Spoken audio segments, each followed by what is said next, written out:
I start? Yes, please. Okay, thank you. So I'll be chairing the next panel.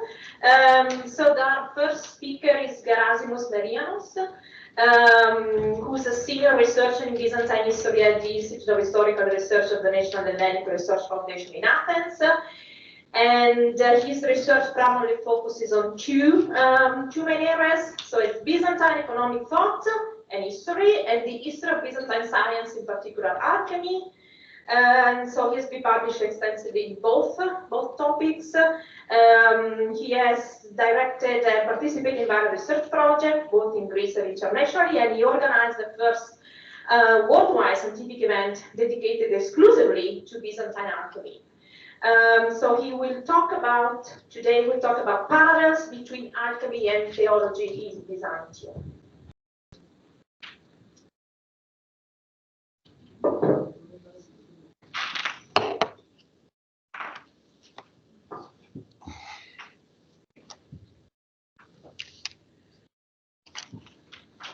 Thank you very much.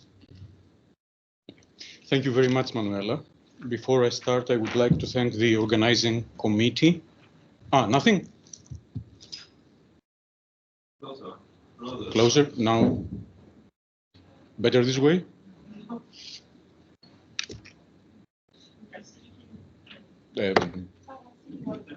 Can I do something else? I'm not sure. I think that you shouldn't. It should be on. No, okay. Now it's on. Okay. Thank you very much, Manuela. I would like to thank the organizing committee for their kind invitation to participate in this, if I may say so, major event in Byzantine studies, and more than that. And I'm extremely happy to be here in Łódź for the second time. So, since antiquity, alchemy has been closely intertwined with religious beliefs. The designation sacred and divine art, employed by alchemical authors in late antique and Byzantine times, as one, I stress this, just one of the labels for what we now refer to as alchemy, is most revealing about this connection. It does not seem improbable to claim that the labels sacred art, divine art, or sacred and divine art originated from a relevant notion linked to the Egyptian religious setting, beliefs, and practices. The sacred art was gradually adapted to a Christian cultural milieu, and alchemical ideas were progressively Christianized. The relationship between alchemy and religion in Byzantium is not limited to concepts. Alchemical experimentation occasionally intersects with Christianity in everyday practices, such as measuring time. In specific recipes from the collection titled On the Most Noble and Illustrious Art of the Goldsmith, one of which I present here, the time needed for an action to be completed is calculated by how long it takes to recite a paternoster. This practice was common in the West, especially in craft workshops. The recitation of the prayer defines a segment of time, but at the same time becomes a symbolic ritual for blessing the process. More and more light is being shed on the complex relationship between alchemy and religion in medieval and early modern Western Europe. However, the relationship between alchemy and religion in early Christian and Byzantine times has not received sufficient attention. Of course, aspects of the Christianity of important figures, such as the 7th century alchemical philosopher Stephanos of Alexandria, have been examined. Indeed, his On the Great and Sacred Art of Making Gold stands out as the most celebrated example of the Christianization of alchemy. In the manuscript tradition, the work is divided into 9 textual sections known as lectures, praxis. A distinct and easily recognizable Christian characteristic of the lectures is that most of them begin and/or end with prayers to God, mainly referring to the Logos and divine wisdom. Maria Papathanasiou has shown that Stephanos draws mainly from the New Testament, the 4th and 5th century church fathers, and the influential Christian Neoplatonizing author Pseudo-Dionysius the Areopagite for the composition of these prayers. Of course, the Christian elements in Stephanos' work are not confined to these prayers. However, apart from Stephanos' work, the general characteristics of this multifaceted relationship, as traced through the work of other authors, as well as its evolution through time, are far from sufficiently studied.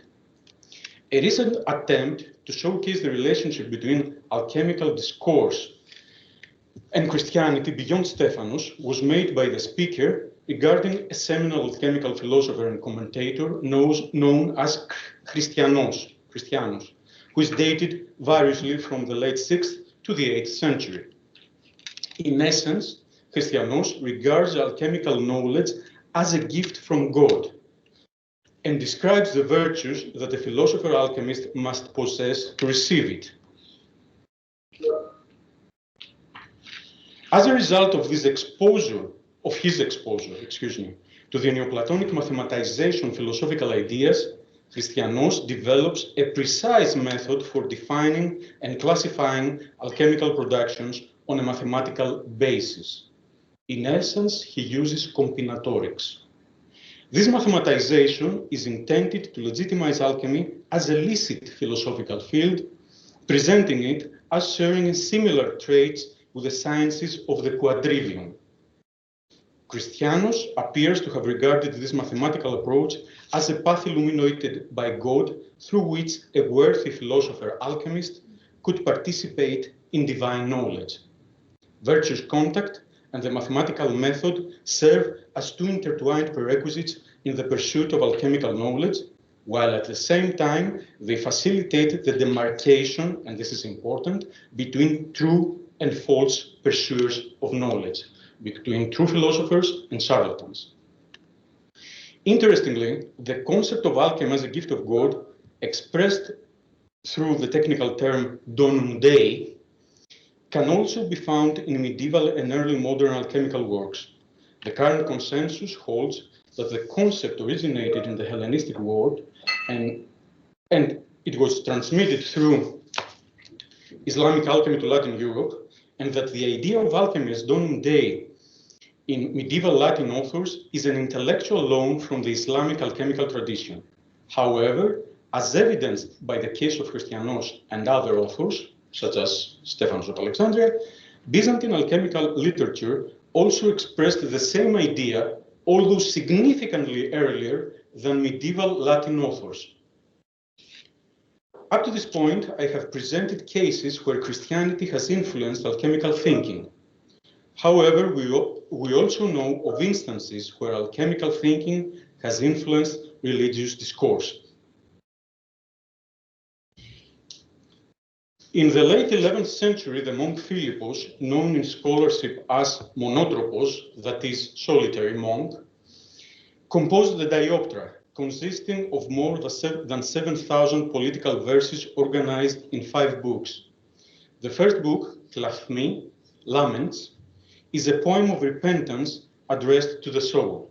The other 4 books contain between 2 fictitious personae, the Psyche, soul, and the sarx here body, in the form of questions and answers. The Psyche, the mistress, poses the sarx, her maid, questions about human nature and its place in the world created and perpetually maintained by God. Dioptra proved to be a bestseller, and its popularity continued beyond Byzantium, especially in the Slavic world. Unexpectedly, the 4th book of the dialogue refers to metallic transmutation. To explain how Christ deified the mortal human nature, the sarx employs the analogy of the transmutation of lead into pure gold by a wise artificer. Here, the alchemical process is presented as the convergence between wise knowledge and skillful technical operation. An abstract theological concept such as deification required a suitable analogy to become concrete and relatable. Philippos' choice suggests that alchemical imagery was not unexpected in the Byzantine culture of the 11th century. This speculation is enhanced by the fact that Philippos preferred a literary device that draws upon transmutation rather than traditional themes such as medicine. Furthermore, the analogy itself shows that Philippos regarded transmutation as a credible possibility. Otherwise, he would not have used it to portray deification as a truth. But was the potentiality of convergence between Byzantine alchemy and theology exhausted in the transmutational analogy of Philippos monotropos? A systematic study that has not yet been undertaken, is required for this question to be answered.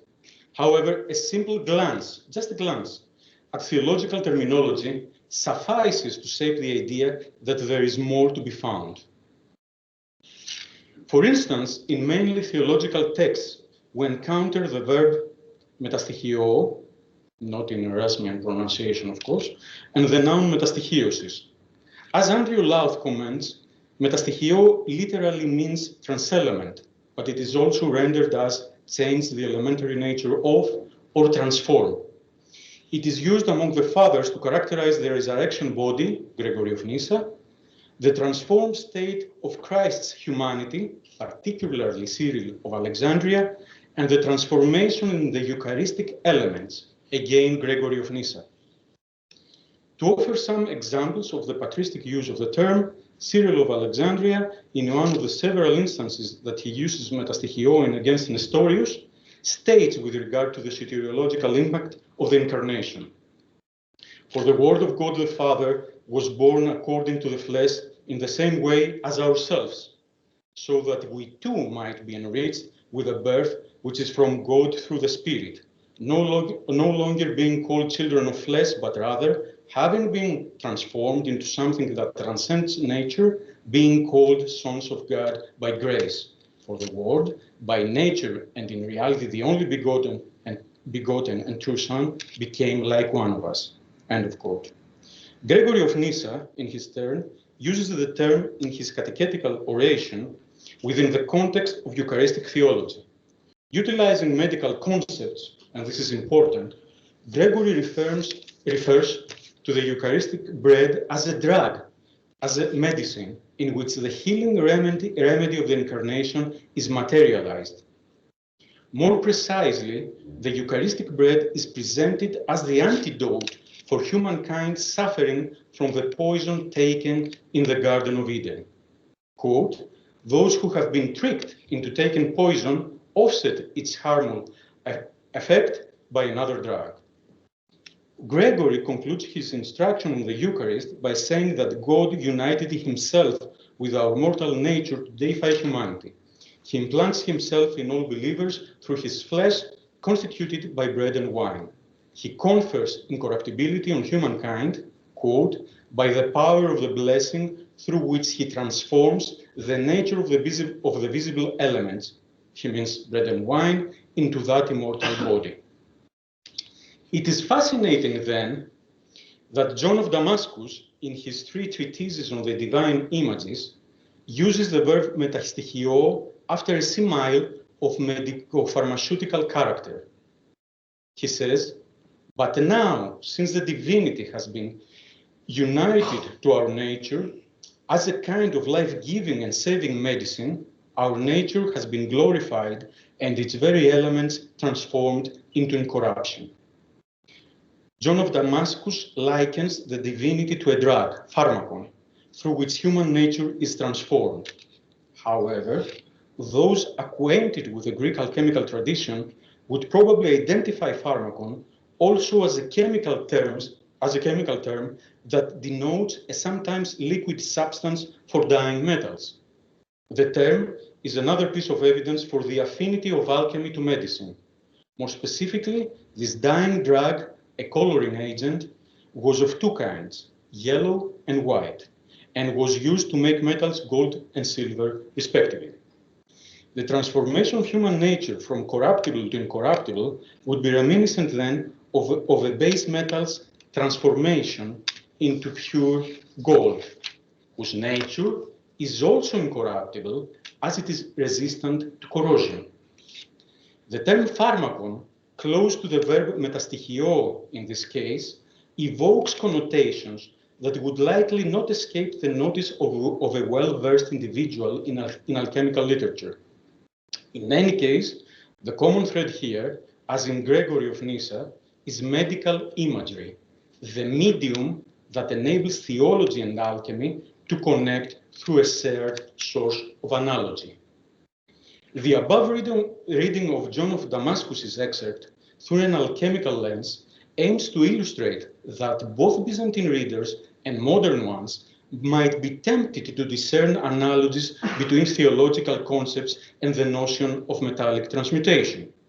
Nevertheless, it remains to be determined, we are not sure of course, whether there is concrete evidence demonstrating that Byzantine chemical discourse and theory also reflected concepts or employed vocabulary derived from Christian theological works. For instance, ideas and technical language related to mixture and transformation.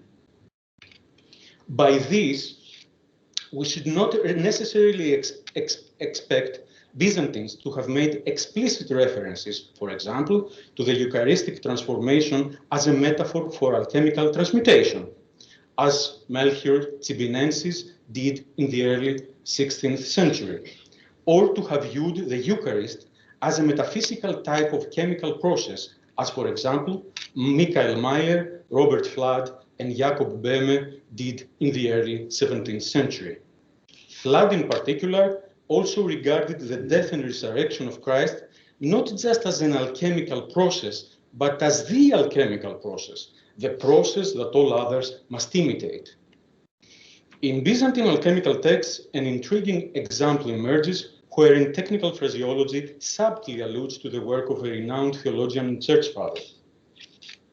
In the 6th century alchemical work attributed to Olympiodorus, we encounter the phrase "O paradoxu kraseos," or unexpected blending. This exclamation serves as an expression of admiration concerning the unity of opposites achieved through the secret art of chymeia, another term roughly aligning with alchemy. What makes it even more fascinating is its origin in Gregory of Nazianzus' On the Theophany.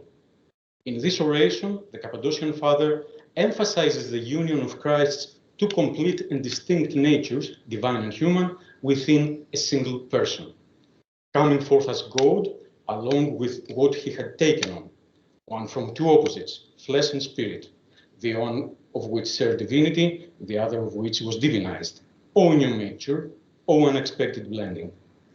Gregory's conception of the Christological union as mixture or blending has sparked various interpretations concerning the philosophical foundation of the mixture theory that informs his perspective. However, this analysis exceeds the scope of this paper. It is worth noting that Justinian's letter on the 3 chapters, dating to the mid-6th century, refers to Gregory the theologian and quotes this passage from On the Theophany, where the exclamations "O new mixture," "O unexpected blending" are included. This quotation raises the possibility that the Justinianic text could have been an indirect source of the phrase "O tis paradoxu kraseos" for Olympiodorus' contemporary or nearly contemporary alchemical text. Be that as it may, the significant fact remains that an alchemical text incorporates phraseology related to blending that can be traced back to Gregory of Nazianzus. Concluding remarks. The presence of references to transformation, transmutation, and change within late antique or Byzantine theological texts, particularly in the context of deification, suggests that these writings could effectively accommodate chemical concepts. And this is my point, not the original intention, but the accommodation of chemical concepts. Furthermore, they could also bestow them, I mean the alchemical texts, with necessary theological authority. The texts and ideas that could have provided the theological justification for chemical transmutation already existed in Byzantium. Significantly, Allusions such as the one found in Olympiodoros's alchemical work indicate that this potential was indeed utilized in Byzantine chemical literature in specific texts and to some degree at least. However, a systematic exploration is required to examine the actual extent, reasons, and implications of such a confluence of ideas, necessitating a theologically informed analysis of Byzantine chemical texts to accurately evaluate such attempts and uncover unforeseen connections. Thank you.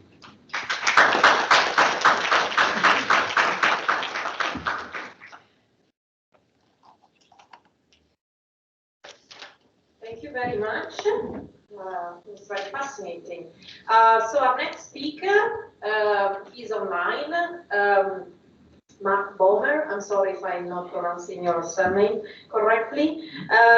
So Mark studied history and pharmacy, and he obtained his master's degree in ancient history with a thesis about the identity of Gaia as a goddess of personification of health. And he has been working as an external PhD candidate at Charles University in Prague at the Institute of History of Medicine, who's part of the Faculty of Medicine, with a project that explores ritual dynamics within the Christianization of temple sleep in late antiquity. And so the title of his paper is From Temple Sleep to Church Sleep, New Perspectives. Thank you. Thank you very much for this introduction. Can everyone hear me? Yes. Okay. So thank you very much to Sophia for the invitation of inviting me to this highly prestigious conference. In this talk, I will offer some new perspective that I encounter in my own research, in which I'm constructing a large discourse presentation about how modern scholars describe this debate about the Christianization of temple sleep. So first, what is temple sleep? This is a more or less repetitive dynamic ritual performed by a person or an authorized person with the primary goal of healing, predominantly chronic disease, by sleeping in the sanctuary god or hero. This ritual consists out of several steps. When someone was ill, they could travel to an Asclepius, where they told the priest about their afflictions. Then they had to perform some preparatory rites, such as fasting, so no meat, no wine, no sex, praying, but also offering, and probably singing and bathing, as you can see below. Then after a few days, the patient was collected at nightfall and was brought to the temple at the most inner sacred part called Abaton or Aduton. There he had to sleep on a kline, a stone bed, or on the floor on an animal skin. During the sleep, the patient was visited by the god, who healed him by touching him, operating him, or gave a prescription with some dietary prescriptions or some other advice concerning movement. When the patient woke up the next morning, he was healed, and he had to offer a votive relief with inscription or an anatomical votive, as you can see on the right. This ritual was then closed with a joint meal called theoxenia.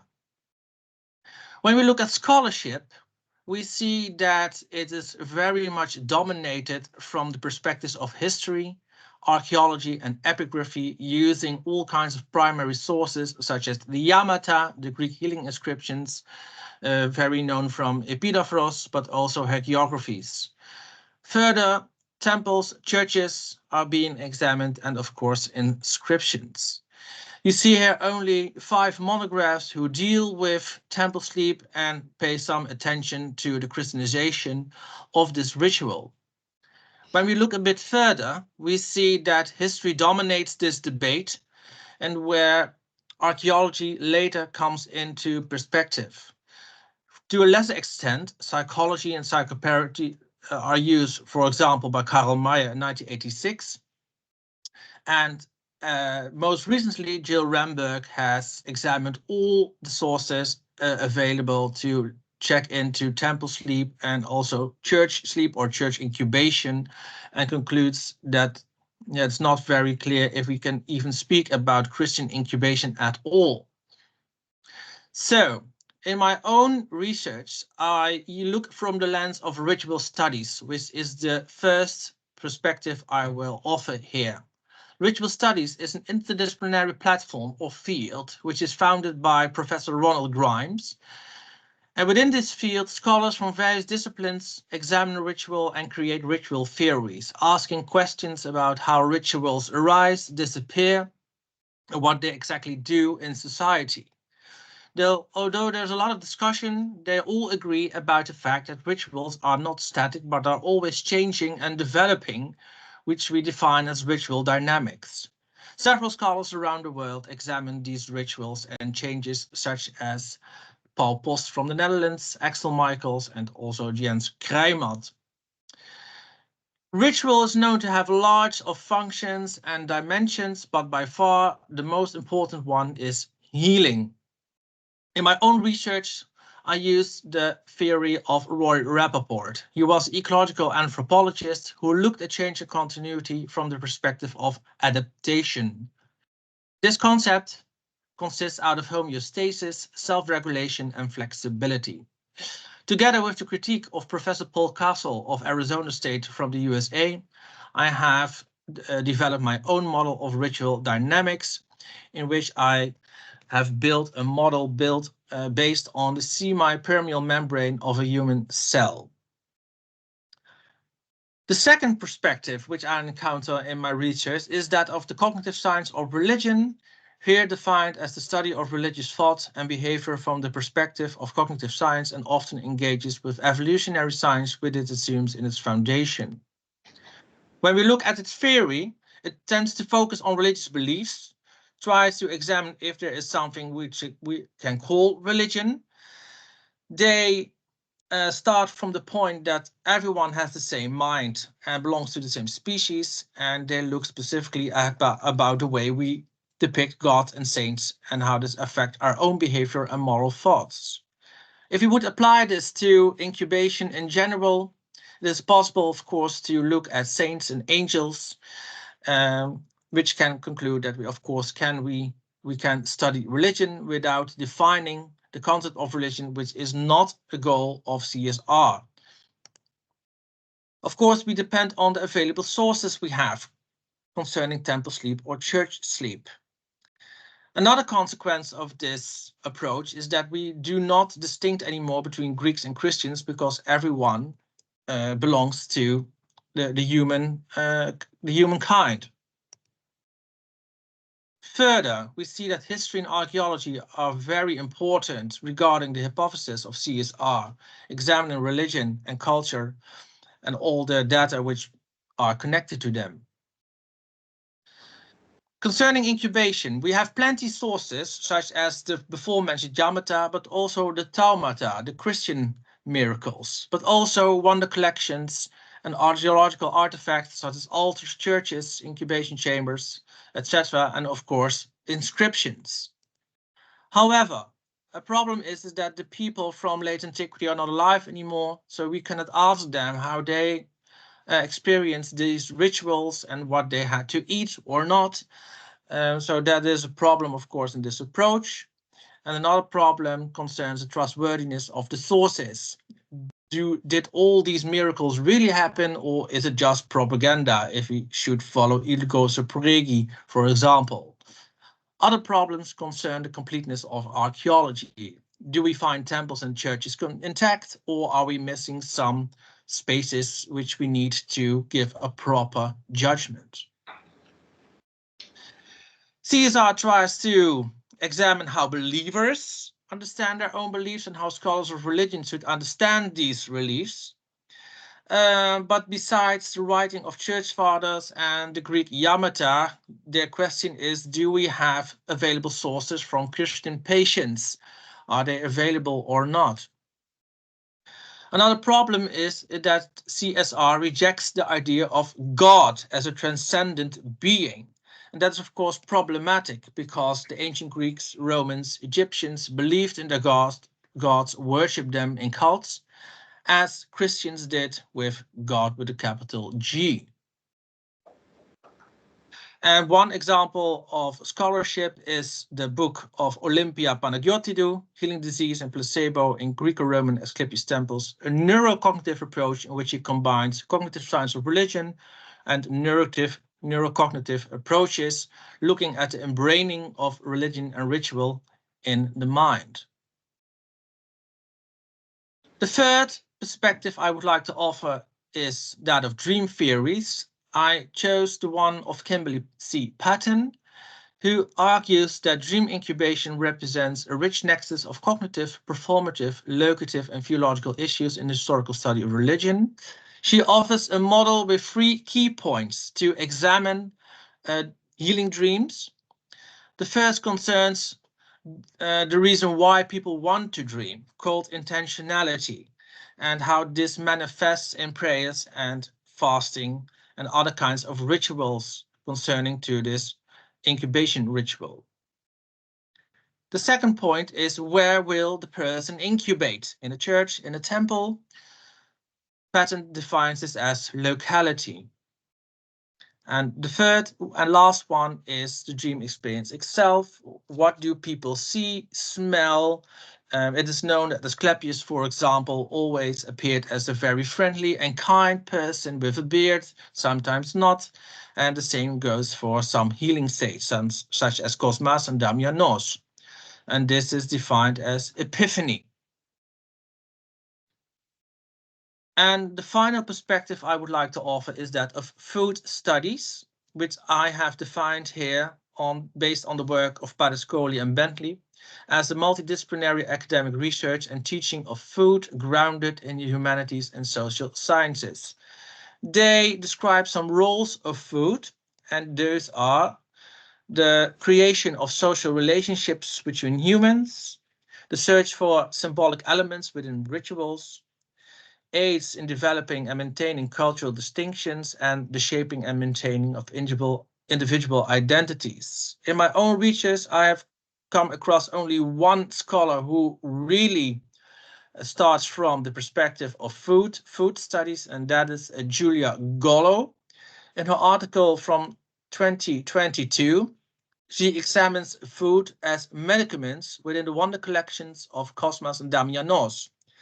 And one of the phrases she cites is that the saints say to a patient, "Stop pronouncing improper words against us and also stop eating birds, especially during these days. Rather do eat bread, salt and vegetables. And if you respect these 2 provisions, we will be able to heal you." Well, according to Gollo, this proves the power of the saints, because they work through food, and everyone, of course, has to eat. And as we know, food is, of course, very important in Hippocratic medicine and later on. She also argues that the distinction between food and drugs were not very clear in these wonder collections, and that food functions actually as the most important medicament within incubation rituals. So, to my opinion, I think there's lots more room for food studies to be connected to the study of incubation rituals, but also to other healing rituals. And with this last perspective and the bibliography I have used, I thank you very much for your attention.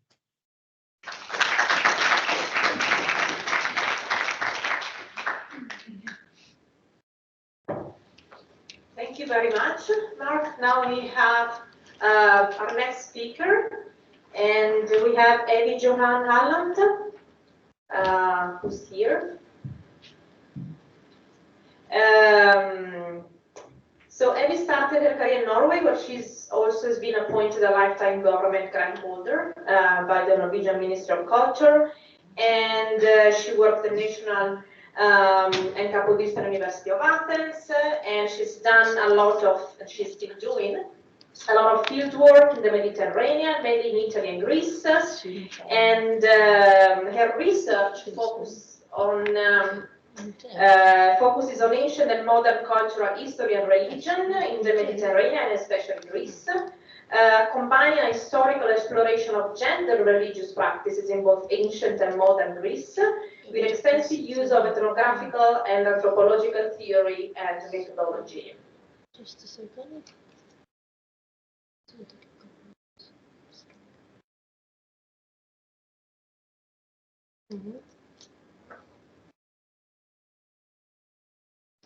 I have a memory. Yeah, Oh, here it is. it is. Oh, Okay, okay. look at it. You can see it. Yes, so today she will talk about healing rituals in modern and ancient Greece, a comparison. Thank you. Yes. First of all, I would like to thank the organizers for inviting me. And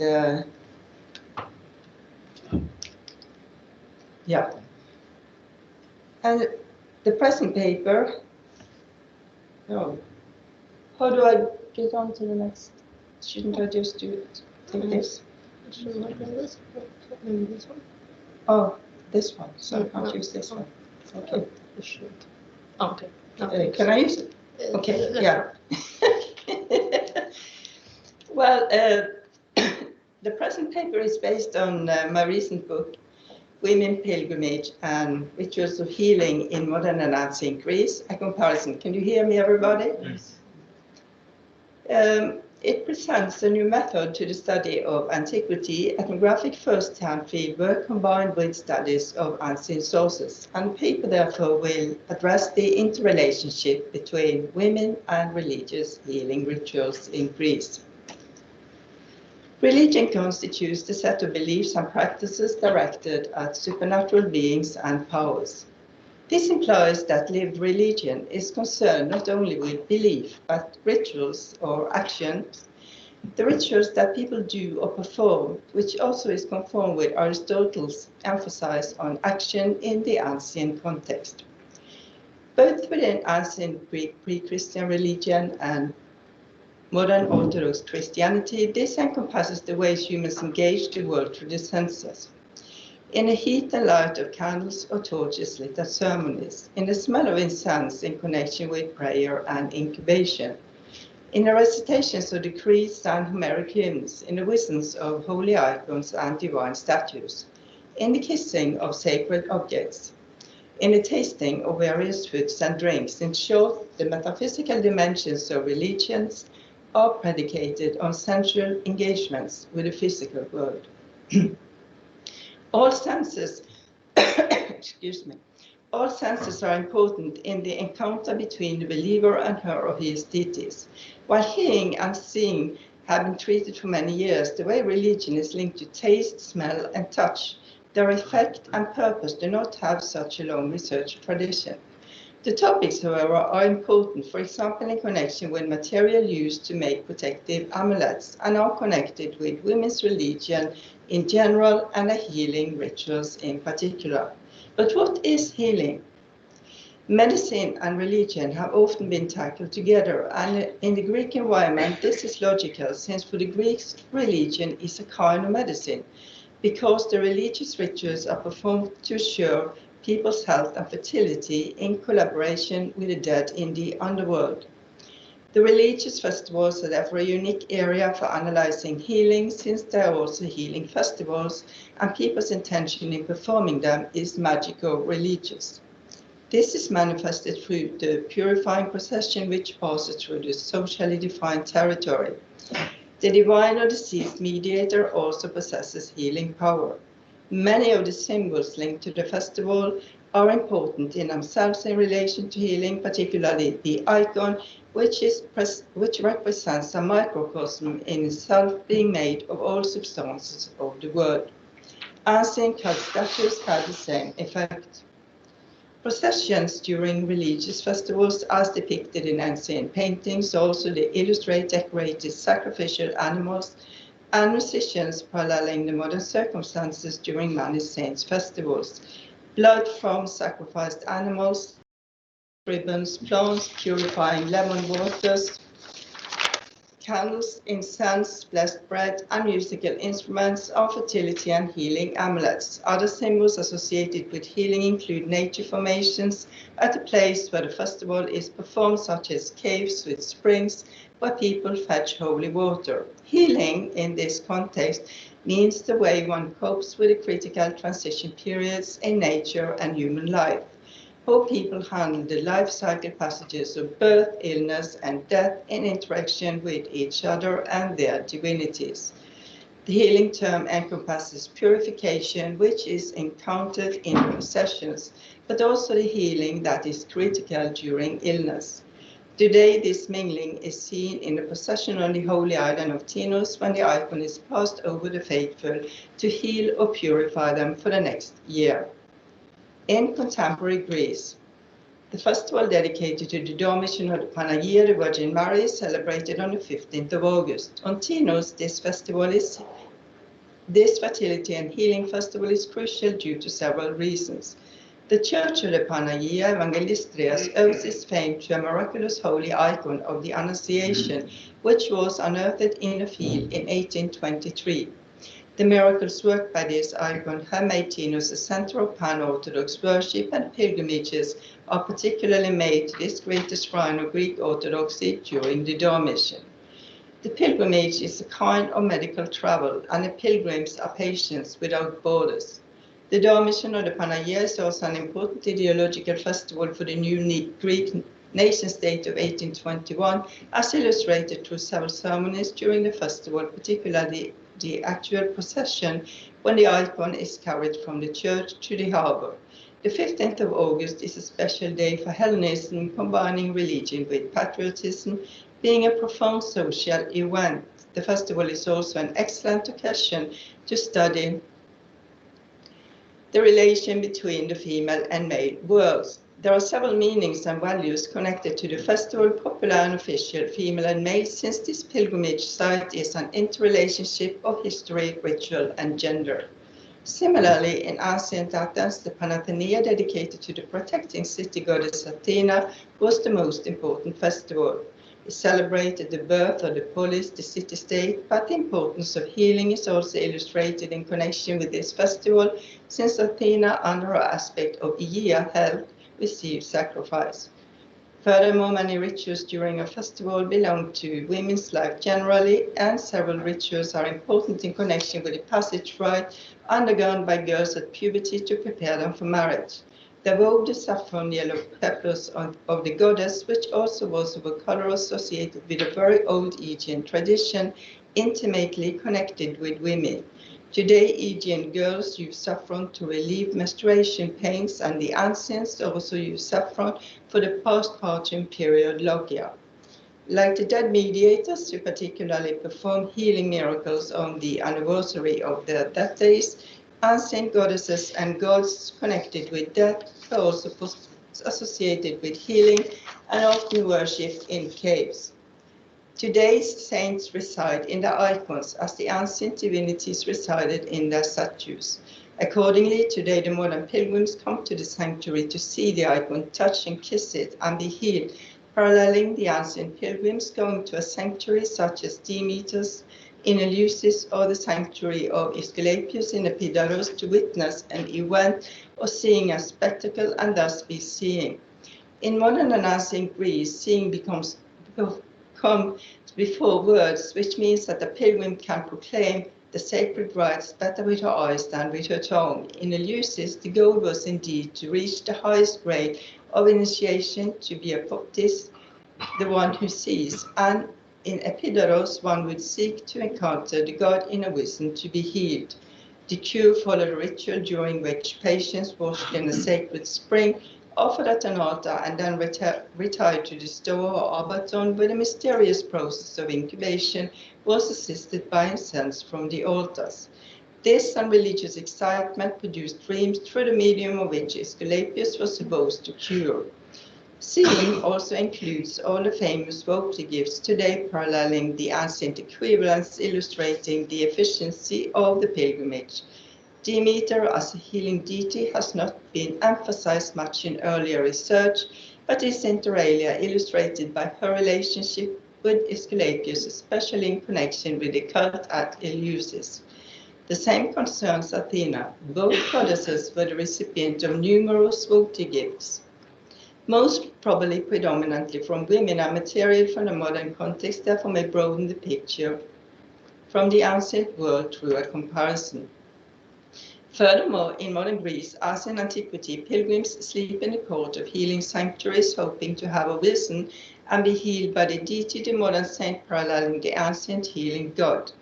Today, the bones of a saint are especially important, since the color of the bones of the dead foretells the future for the living. The condition of Ios, Saint Gerasimos' corpse 2 years after his death clearly signified his holy character, as was also the case with Ios Nectarius and Aia Pelagia. In this connection, the smell is also important, since a condition for sanctity is not only the color of the bones, but also that they exude a pleasant, sweet, and heavenly fragrance, paralleling the smell the women of Eleusis felt when Demeter revealed herself. The light around her parallels the light around the Panagia when appearing in a vision for the nun Pelagia on Tinos. According to believers, the cotton wool which has come in contact with the holy skull of Saint Pelagia has thereby obtained some of its sweet smell, an important sign of its sanctity, and it is treated as an important amulet. Moreover, amulets made by nuns on Tinos today contain cotton which have been in contact with the holy skull of Aia Pelagia, dried flowers from the epitaphio's funeral of Christ, and earth from the hole where the miraculous icon was found. How will this relate to the ancient period when colors, amulets, and sacred objects, smell and visions, or the encounter with the divinity through a dream was also important to be healed? The beginning of the Iliad presents the meaning of wool on a staff, which in a wider context is connected to hair, life, and healing. During religious rituals, the tasting of bread and various drinks, such as the ancient Eleusinian sacred drink Kykion, a special mixture made of barley meal, water, and pennyroyal, is central. Furthermore, both in the ancient and in the modern worlds, goddesses or saints preferably reveal themselves to female worshippers. Since the healing rituals in general are connected with the domestic sphere, where women are the dominant power, presenting the female sphere from a female perspective will help us to deconstruct the ancient male authored sources which present persistent male views about women and their magic healing rituals. In patriarchal Mediterranean society, women are associated with practical religion. In Greece, women are the guardians of their family's spiritual health, given a role of prayers and vows in healing and protection. Thus, women light the oil lamp in front of the family icons and parallel ancient women also taking care of the household cult. The relations with the divine powers are everyday activities. Fertility cult, healing, and death cult are deeply connected with the domestic sphere where women dominate.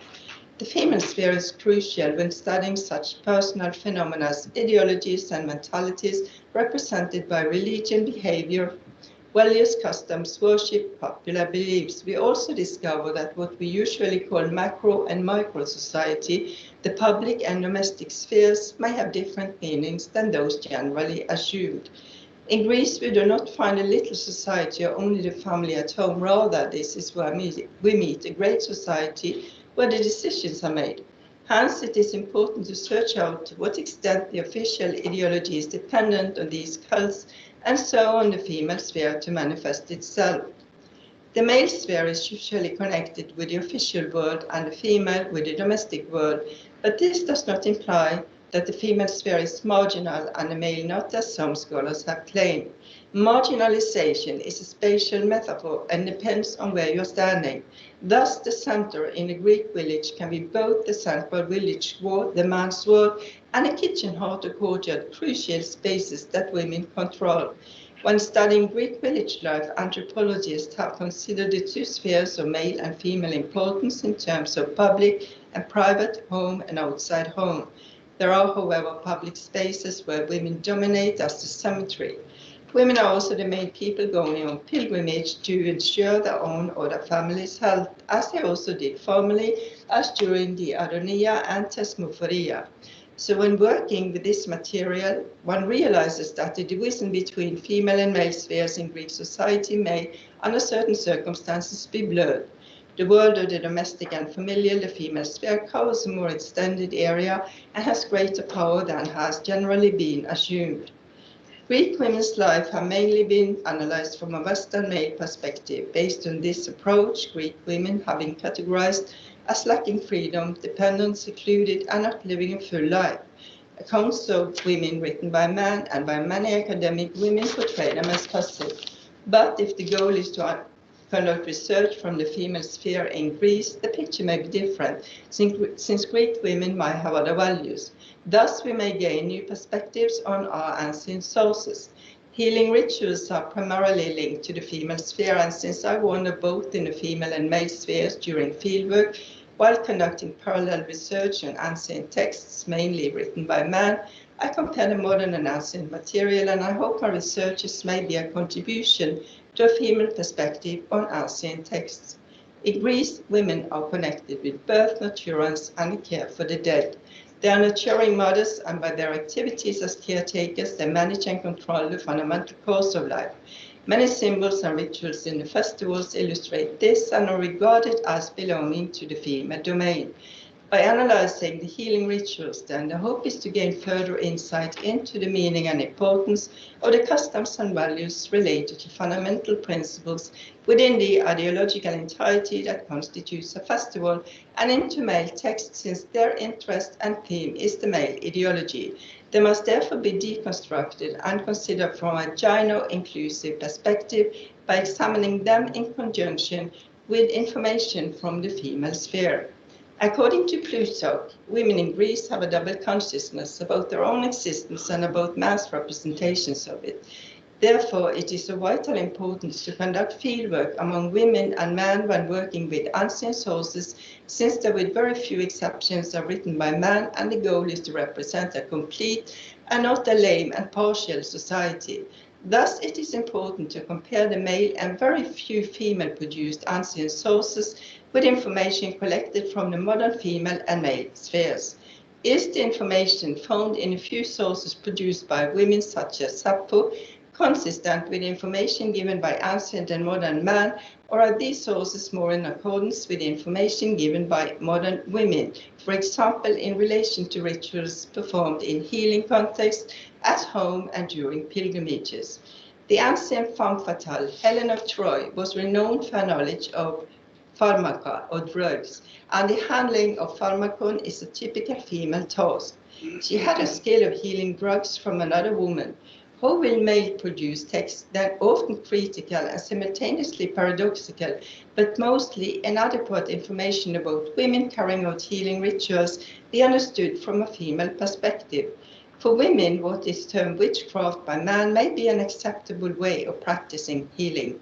Here one may remind of the importance of smell or a heavenly fragrance in connection with sanctity and healing. In ancient sources, the good smell was connected with Olympian gods, as opposed to the stench and decay connected with Ictonian furies, according to the ideologist Aeschylus, who also associated them with snakes, women, female, dangerous, and unruly aspects. The Furies, also called the Erinyes, the demons of death, however, were also worshipped as Eumenides, kind spirits, and seen as the Semna, the holy or august, with power over life and death, and thus the fertility of the polis, and may have been particularly worshipped by women. Even if the healers we read about in the male-produced sources are men, be they snake-born man, priests, or a god, certain female divinities loom in the background. These include Hecate and Circe, although they are more famous as witches. Another is Medea, who once was spilling out the drugs and so made Thessaly abound in healing herbs. She also had the power to enchant snakes. According to Euripides, it was the custom of Athenian mothers to protect their babies with golden amulets in the form of snakes. It might be possible to find out more about women's real connection with the healing of, for example, snake bites by reading the male-produced sources in combination with comparative material from later periods and other cultures.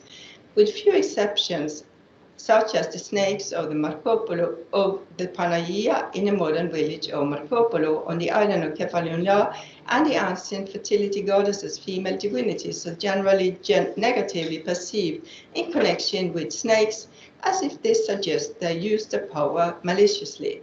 Furthermore, the pilgrims arriving in ancient Epidaros were presented to stelae telling about the healing miracles of Epidaros. The arrangements were certainly not unintentional, since the first two inscriptions told about Asclepius as provider of midwifery. One may wonder if this propaganda was due to competition with wise women and female midwives who have been the managers of this system both in antiquity and until modern times. It reminds of male medical doctors writing on a birth sphere, which does not mean that by writing theoretical works on this topic, they also appropriated the sphere as scholarship have argued they did.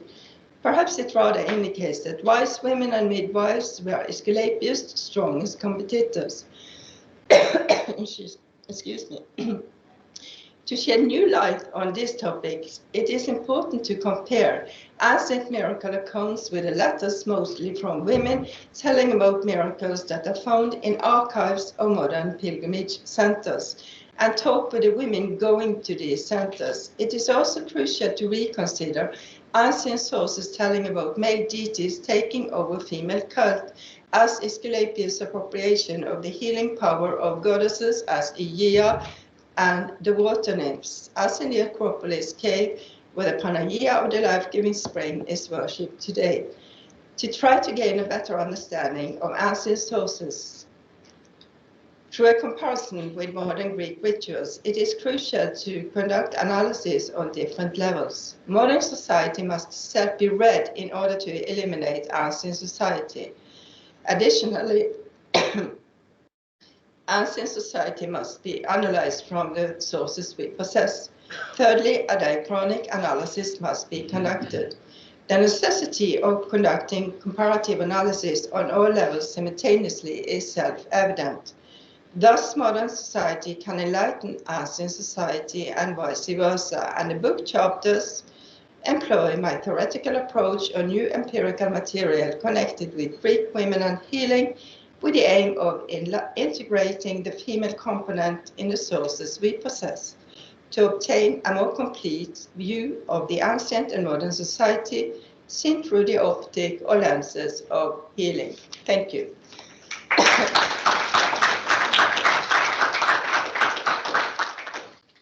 I'm sorry, but I lost my voice last month. Thank you very much. Our last speaker is joining online, and that's Jonathan Flott. Are you there, Jonathan? Yeah, good morning. Okay, good morning. Good afternoon.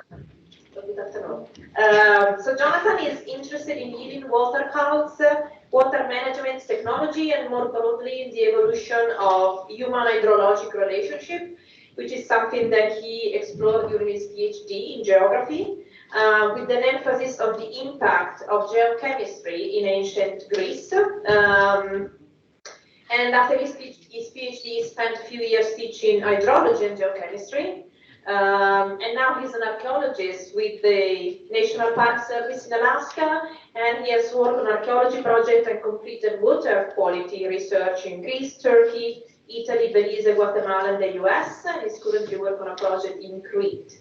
So today he will talk to us about the chemistry of healing water at temples of Asclepius in Greece and Italy. Would you like to share the screen, or should I do it? I'm trying to share it from my end, if that is going to work.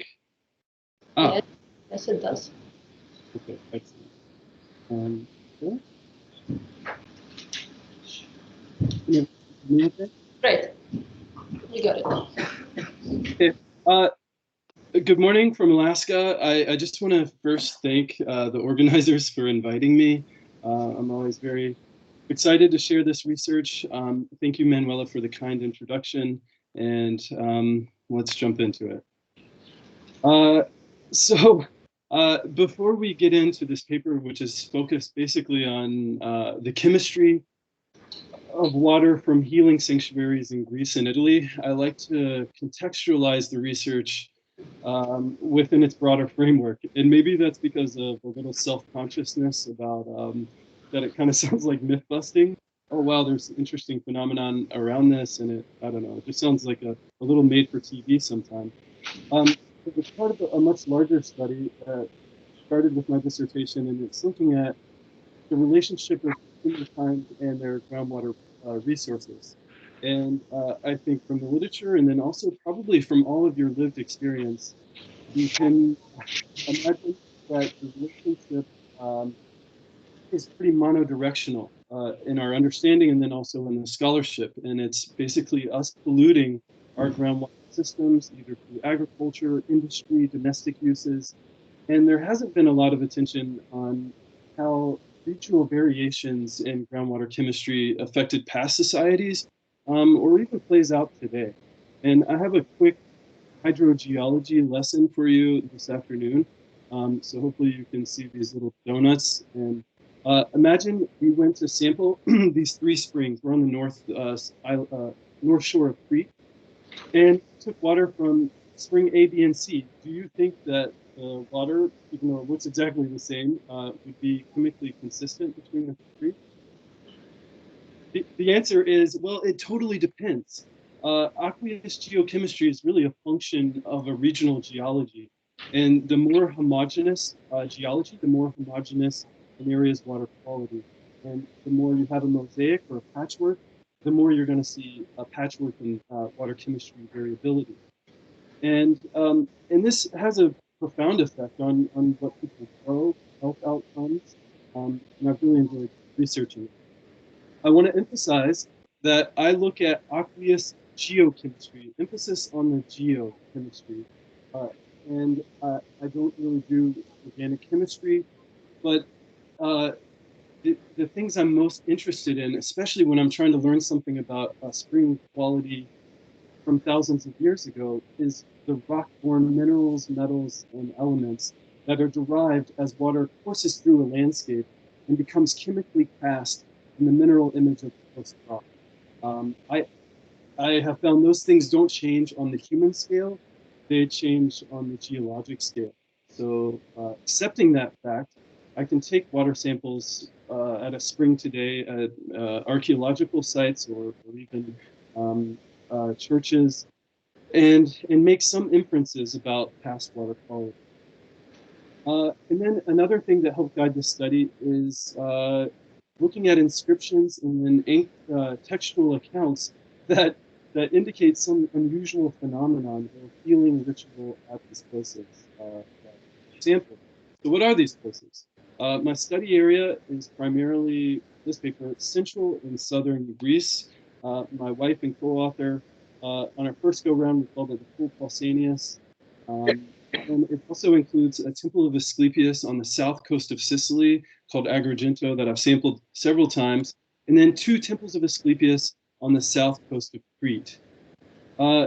My session compatriots have already touched on Asclepius and had really fascinating papers. But just to emphasize sort of who was Asclepius and what does he have to do with healing, his cult developed in the end of the 6th century BCE at the site of Epidaurus or Epidavros. It seemed to have been grafted on or evolved out of an earlier cult of Apollo. And one of the things that I think is essential for this paper and this line of research is to accept that temples of Asclepius, these healing centers, I think of them as hospitals or rehabs of antiquity in Greece or Italy, were place-based institutions that you had to go there to reap the benefits that they offered. There wasn't a traveling doctor with a prescription and medicine. You actually had to go and participate in the ritual. Another thing that I found very intriguing is this link to a water source, be it a spring, a well, or a stream. Also, well, as you all know, we're still in, I think Western medicine is still evolving out of the cult of Asclepius, and we see his symbols on first aid kits in ambulance and hospitals today. Also included in the study are water samples from several temples of Apollo. These were sometimes associated with healing, but also associated with oracular activity. And then we've sampled from other sanctuaries to Olympian gods and heroes. So the hypothesis for this study and my research is pretty simple. There are three. Number one, that there is actually something unique about the water quality, that the geology engenders a water chemistry that produces a psychoactive effect or a physiological effect that actually feels like healing or is healing. And the ancient Greeks basically institutionalized interaction with those water sources. The alternative hypothesis is that there is nothing special about these waters, that it is basically faith-based healing. And these places, these spring centers or wells, are interesting and have an ameliorative association because of their association with a myth or a story or even a ritual. I think looking at Christian tradition and I remember finding out that holy water isn't actually, at least in the States, gathered from some special spring. It undergoes a ritual and is thereby more interesting afterwards. And then the last hypothesis is that it's a combination of the two, that it's a unique story and also an interesting chemistry. And I think the best example is Lourdes, France, where there was an apparition of the Virgin Mary next to a spring. And if you go there like I have, you can buy the water from the spring, and it's literally in a bottle shaped like the Virgin Mary. The apparition and the Virgin and the ritual and the spring have all become one, and disentangling it is very difficult. Okay, methods. How do I look at the water chemistry? Well, as Manuela said, I have a PhD from the University of Texas at Austin, and that's where I learned basic water sampling, and advanced water sampling. And at springs, I basically take the vital signs of a spring and look at things like electrical conductivity. That's how much stuff's dissolved in it. An important one is oxidation reduction potential. How well is this sample going to travel back to the lab? And how consistent will the chemistry be once I get there? At the lab, I look through spectrophotometry at the major cations and anions. And your second hydrogeology lesson for today is that 97% of what's dissolved in a natural groundwater system is just about a dozen elements, and you know them well, things like calcium, magnesium, bicarbonate, sulfate, and so on. So I test with spectrophotometry to decipher those. And then it is also through that process I look at nitrates. And I just want to emphasize this. This is my organic indicator. I don't do organic chemistry. I didn't like those classes so much. It also doesn't really help when I'm trying to make inferences about the past. But when I have high nitrates in a sample, I know humans are present. We are the thing that concentrates them in the landscape. It's either our cows or septic leakage. And anything over 0.5 milligrams per liter, I toss the sample, or I just don't consider it in the study. Even if it's an amazing place, like the Pyrene fountain in Corinth. Beautiful fountain, heavily impacted by modern input. I can't decipher what the actual geochemical setting would have been. And then I use an inductively coupled plasma mass spectrometer to look at the trace elements. These are the 3%, the residual after the 97%. And these things matter a lot. They're naturally diffuse on our landscape, and thereby our physiology is not really well adapted to deal with them. They're intoxicating. They usually have a profound effect when we are forced to interact with them in higher concentrations. And they are things like arsenic and thallium and lithium, antimony and lead. I then link the observed chemistry to the geology. I should be able to pick out where this mineral constituents come from. And then I go back to the text and see, well, how does the observed chemistry play into what we know from activities at the site. Okay, one interesting thing I found at the beginning of this research is that there isn't a defined healing water chemistry. And in fact, I will point out to all of you, it's very relative. And I think a great example is the Glastonbury or Chalice Well fountain. And you can see it's pumped into a fountain, and you can see the red staining in the bottom right.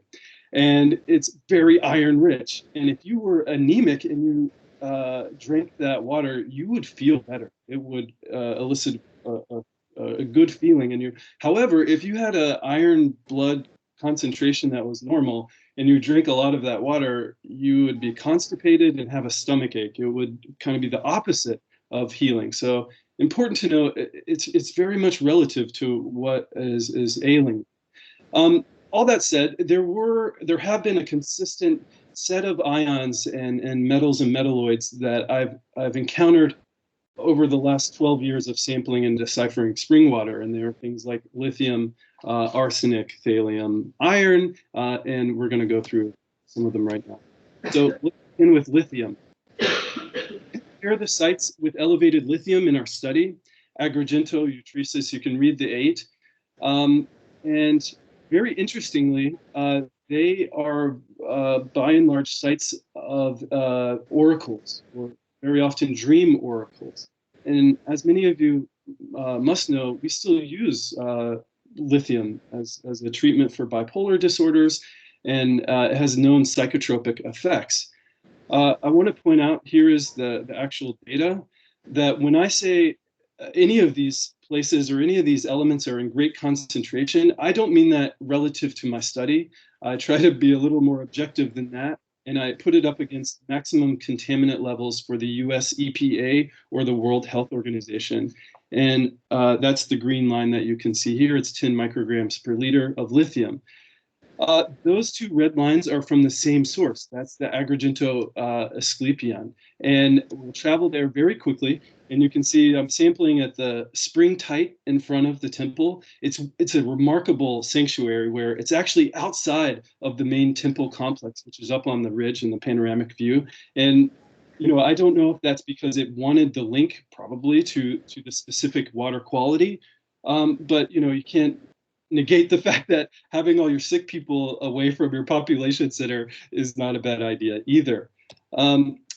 Just for fun, if you wanted to test or buy the lithium concentration of the Asclepian water at Agrigento, you can buy this on Amazon. At least in the United States, there's a place called Mineral Wells, Texas, and they basically bottle and sell their groundwater, which is naturally high in lithium. And if you wanted to, you could order sample number 3, pretty crazy water, and kind of experience what that feels like if you drink the Agrigento water.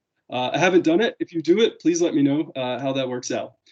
The next element is arsenic. And arsenic is very important because prior to penicillin, we as humanity used it quite often to treat dysentery, venereal disease, and we still use it to treat dermatological issues like athlete's foot and fungal ailments and dermatitis.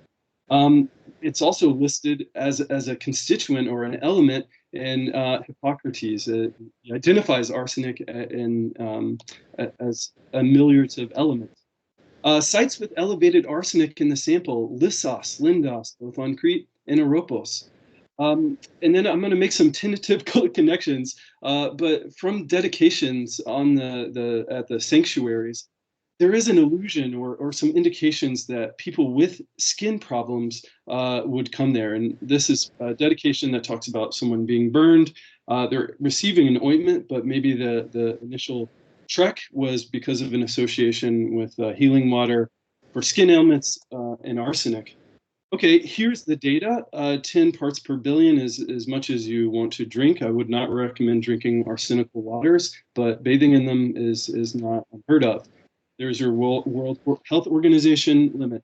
The Temple of Asclepius at Lissos, here I am when I first sampled it in 2016 and then again in 2019. It's a remarkable place, and the spring issues from underneath where I'm incubating there. It's a very clear connection between the spring and the sanctuary. And like at Lindos, there's a statue base that kind of alludes to strangely to a skin problem. And this is a tentative connection. I'm just pointing it out. And it says, whoever wishes can sacrifice. There is no carrying away of me. The skin is given to the god. I will point out that in the United States and also today in Greece, you could go and enjoy the therapeutic qualities of arsenical waters at a number of different spas. And many of them have a higher concentration than you would see at Lissos. It's not like you drink the Lissos water and you feel the effect. But bathing in it for a considerable time, you probably would. You can see there are a number of different springs that you could experience this. Iron.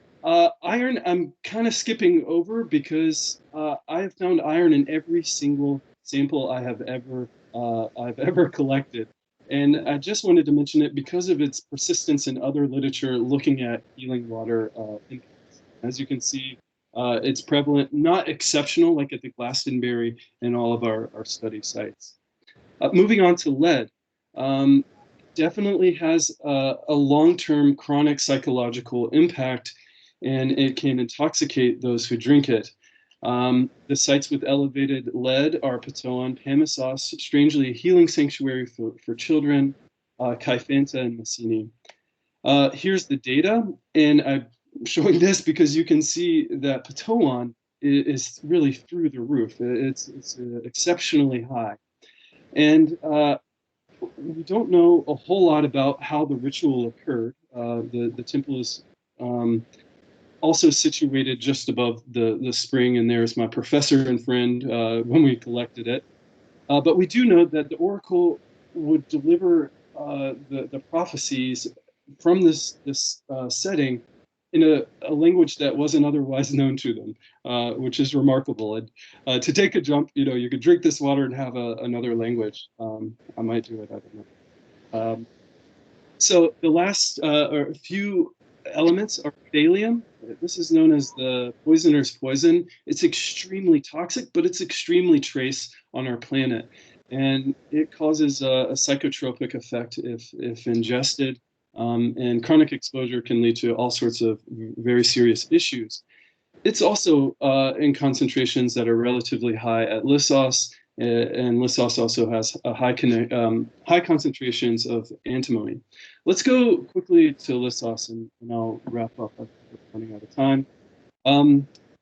So at Lissos, there is interestingly 14 statue bases for children, and there seems to be some link, if you'll travel with me that far, to healing of children. There's also baths that are connected to the healing spring, and one thing I found, very, very interesting is that when I'm trying to observe healing water chemistry and making arguments that, hey, these geogenic elements are very consistent through time, people, regardless of being in the Bronze Age, Iron Age, or today, should be interacting and having to adapt to these concentrations.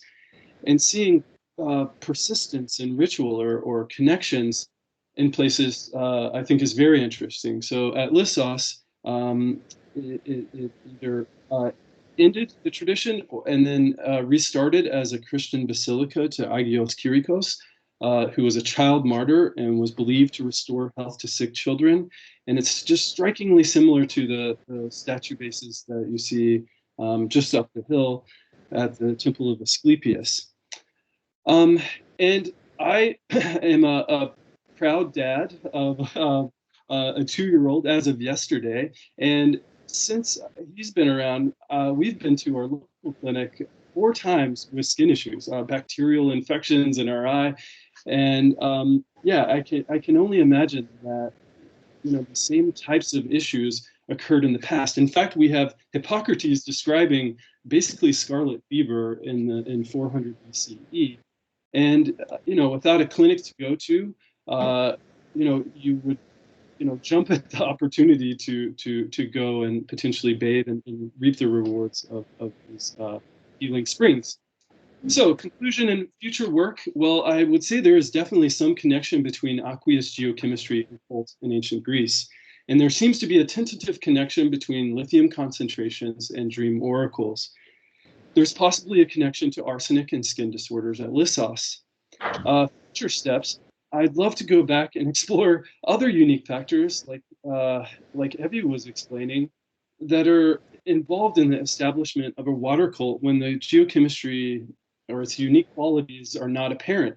I also was lucky enough to get permission to sample at Epidavros. The chemistry was pretty run-of-the-mill, so that was a little bit of a disappointment.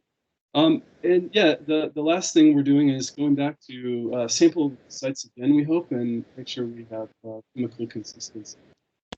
Thank you for allowing me to present. And if you have questions, please email me or my co-author, Rachel.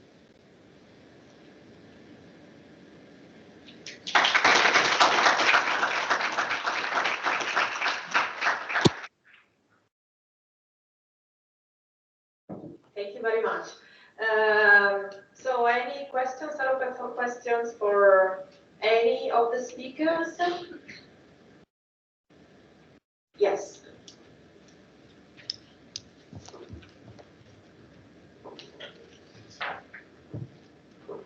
Gerasimos, this is for you. I wanted to get back to metastoicheos, if we could start there just quickly, and the relationship between that and dying. This is an interesting idea. One thing I was wondering about is about the physics of what might be going on there, and whether the people who are using this as a metaphor have any interest in the actual physics. So there's an example from Clement in the Stromates, book 6. Mm-hmm. He talks about the soul being mordanted by pain that leaves it better afterwards in the same way that a dyer would do with a mordant and wool, right? Does he really understand the physics of mordanting? No, I mean, probably not. He's not that interested in it anyway. Maybe he does, I don't know, it doesn't really matter for the metaphor. But in this case, metastoicheos would seem to be something very different from dying, because to change an element is something that dying wouldn't do, right? Dying is simply a kind of a mixture of unchangeable atoms in a democratic mixture. Rather superficially changes. Dying is superficial, more or less.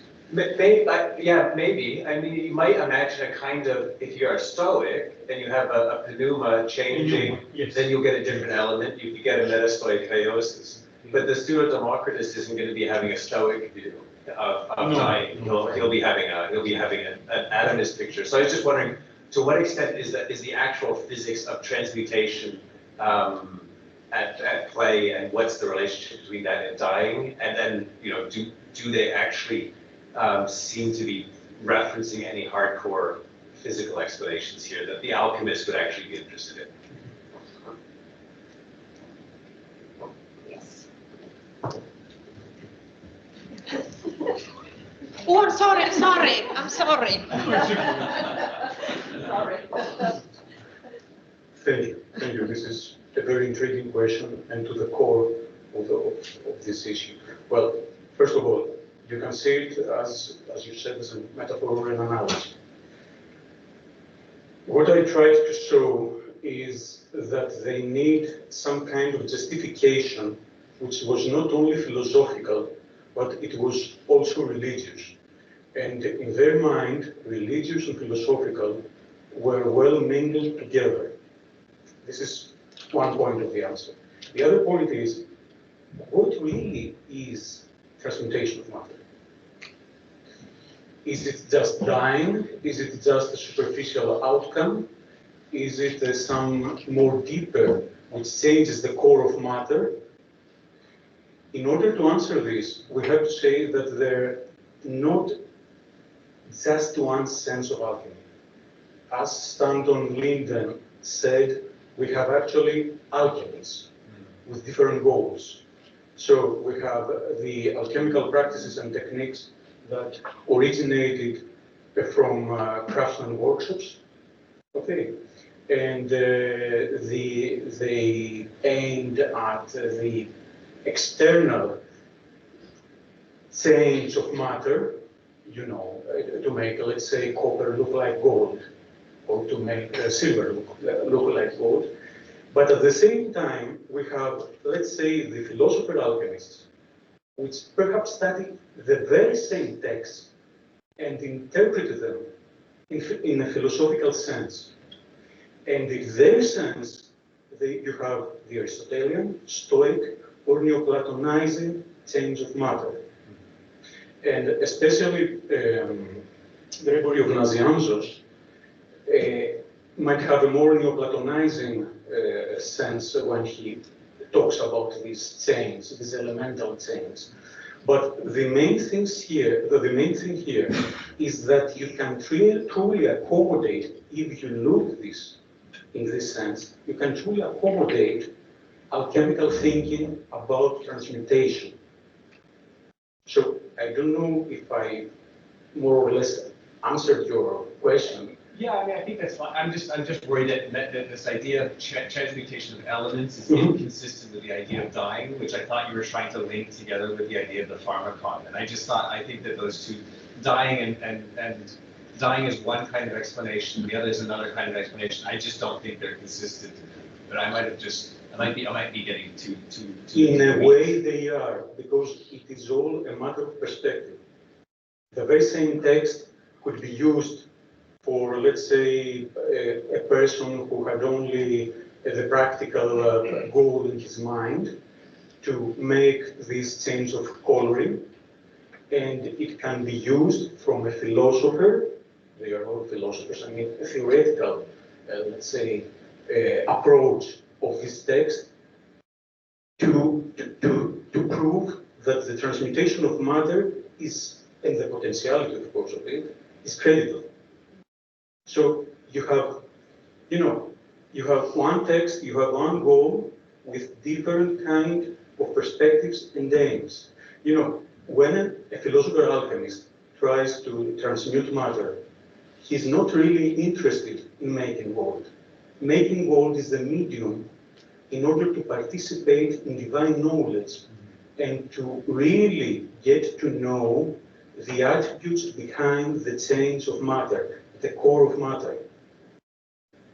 But at the same time, this knowledge, which is truly superficial to others, can be used to change the superficial, let's say, appearance of things. Right. Yeah. Well, maybe we'll talk more about this. Yeah. Certainly. Yeah. Thanks. Thank you. Sorry, I was distracted by a raised hand.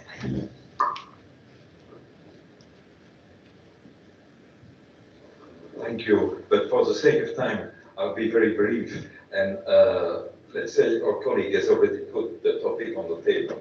I would like to push you to go more ahead in the comparison between pharmacon and alchemy. Because the pharmacon, what does it do? It changes the substance of the body. And so, I would like to push you further in that direction. We've already had conversations about that, but I wanted the audience to be aware of Let me put it this way to be... Thank you. No, thank you. This is truly crucial. Let me put it this way to be as eligible as possible to everyone. Let's think of it this way. What does medicine do in simple terms? It heals the human body and it tries to achieve the human body's perfection. What does religion do? It tries to aim to the perfection of the human soul and, of course, above all, to deification. What alchemy does, only with respect to metals. It tries to heal base metals, which of course are not perfect metals, to something more pure, to something more perfect. That is gold. So what the three of them have in common is that they try to achieve perfection with regard to their respective substance. I fully agree with you, and my point is that we can equiparate medicine and alchemy with operative systems. Yeah. We had a long discussion about this. Thank you.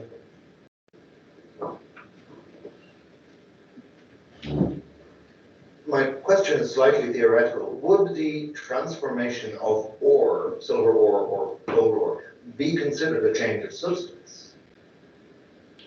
And if so, is the ore itself, the golden ore? Yeah, because I mean, is that considered a change of substance? What happens in a refiner's crucible? No. Okay. Until not in Byzantium. At least not in Byzantium. Okay. All right. I was trying to make a connection in my mind with mentions of refining gold and silver, but scriptural references. But it's not obviously not relevant then. Cinnabar would be a case that might be considered a transmutation, which is more of mercury. Yes, of course, but not just the golden ore itself. Okay. Cinnabar, of course.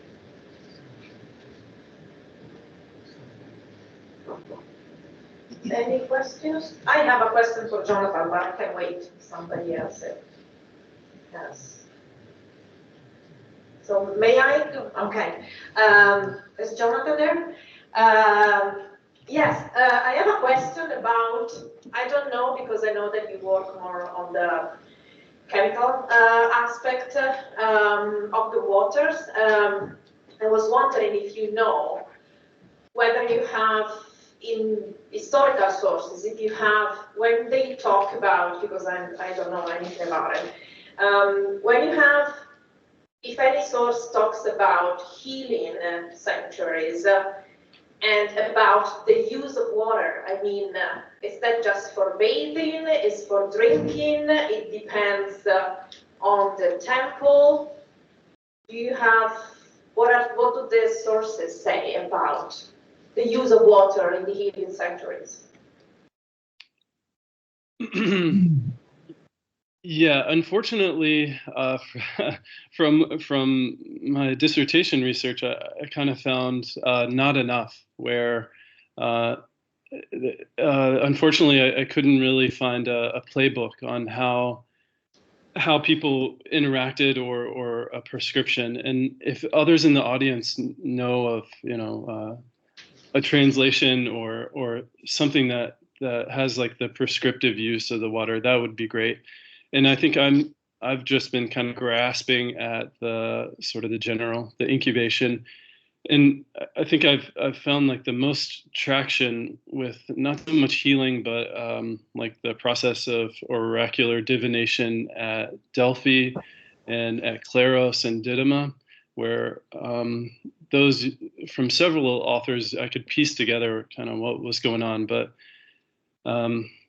yeah, to answer your question, unfortunately I don't have a good one. And yeah, and so then I'm going from the water source and kind of thinking about, well, what would this actually be good for? What could you use this water for? Or is it, just good for daily drinking?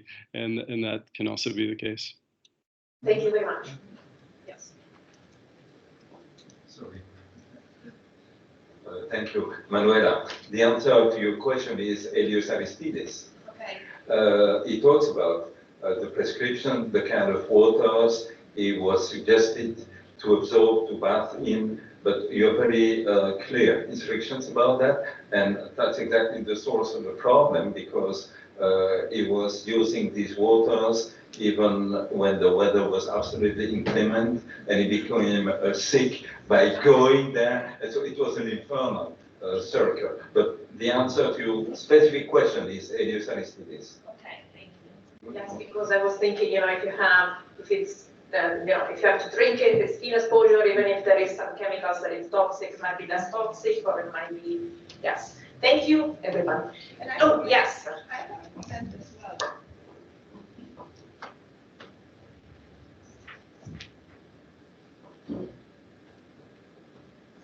I published an article on healing water some 15 years ago. And for example, in water history actually, and both Pausanias and I can't give it exactly now here, but Pausanias tells about the healing aspects of water, both in the Asclepius and also in Orokos. It gives a seaside information about what the borders do, and also Plinius has written quite a lot on Indian borders. So those are the first that come to my mind right now. That bit of information. Don't tell me how to do it. Thank you very much.